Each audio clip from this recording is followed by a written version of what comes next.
Why not you? ఒకడు 30 సంవత్సరాలకే కష్టపడి ఇల్లు కడుతున్నాడు. Why not you? నువ్వెందుకు కట్టలేకపోతున్నావు? ఒకడు 6 డిజిట్ శాలరీ సంపాదిస్తున్నాడు. Why not you? నువ్వెందుకు సంపాదించలేకపోతున్నావు? ఎందుకంత కేర్లెస్గా ఉంటున్నావు? ఒకడు వాడి ఫ్యామిలీకి ఫినాన్షియల్ వాళ్ళలాగా స్ట్రాంగ్గా నిలబడుతున్నాడు. Why not you? నువ్వెందుకు నీ ఫాదర్కి రిటైర్మెంట్ తీసుకోమని చెప్పలేకపోతున్నావు? నువ్వెందుకు ఇంకా మంత్ ఎండ్ అవ్వగానే మనీ కోసం అప్పులు అడుగుతున్నావు?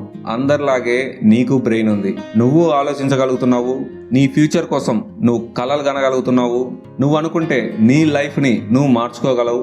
అయినా నువ్వెందుకు లేజీగా ఉంటున్నావు? Why not you? ఈ క్వశ్చన్ని పర్సనల్గా తీసుకో. ఈ రోజు నుంచి ప్రతిరోజు నిన్ను నువ్వు ప్రశ్నించుకో. Why not you? సక్సెస్ కోసం ఒక ప్లాన్ రెడీ చేసుకో. లేజీనెస్ని పక్కన పెట్టు, వీడియో సేవ్ చేసుకో. నీ లైఫ్ని నువ్వు లైట్గా తీసుకున్న ప్రతిసారి నేను నిన్ను క్వశ్చన్ చేస్తా. Why not you?